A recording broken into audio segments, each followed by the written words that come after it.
Hey, salut les amis! Aujourd'hui, on va s'intéresser aux causes de l'obésité du point de vue social. D'après l'OMS, l'obésité est présente dans toutes les catégories sociales. Mais cependant, certaines PCS sont plus touchées que d'autres. C'est le cas des catégories populaires qui n'ont pas le même salaire que les catégories aisées. Le manque d'argent de ces catégories populaires peut alors entraîner une alimentation néfaste, car dans la plupart des cas, ce qui ne coûte pas cher est bourré de graisse ou de sucre. Regarde, la preuve ici.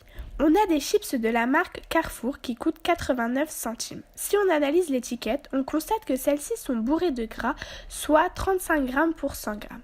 Cependant, si on analyse l'étiquette de galettes de légumes Bonduelle à 2,10 €, on a 5 grammes pour 100 grammes. On constate que celles-ci sont beaucoup moins grasses que les chips.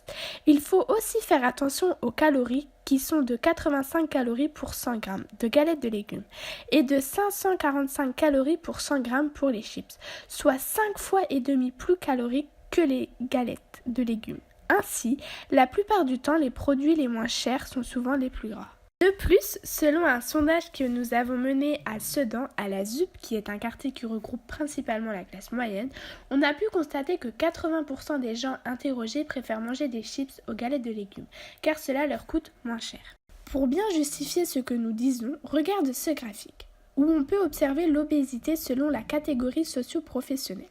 On remarque bien que le pourcentage de cadres qui est obèse est de 1,4%, alors que celle d'un ouvrier est de 4,9%. Ceci confirme bien ce que nous disons, moins une personne gagne d'argent et plus elle a des chances d'être obèse, car un cadre gagne plus qu'un ouvrier et a donc plus d'argent et peut s'acheter des aliments plus sains, car ces derniers coûtent plus cher. Les ouvriers ont plus de chances d'être obèses car les aliments gras et sucrés sont principalement les moins chers.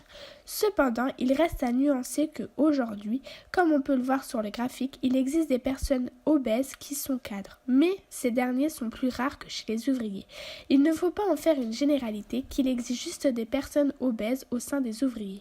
J'espère que ce que nous venons de te dire t'aidera à comprendre pourquoi une personne peut être obèse. Et je t'invite à regarder ce document où tu pourras constater la face cachée de certains aliments. Car ce que nous t'avons montré sur la comparaison des étiquettes t'a peut-être choqué.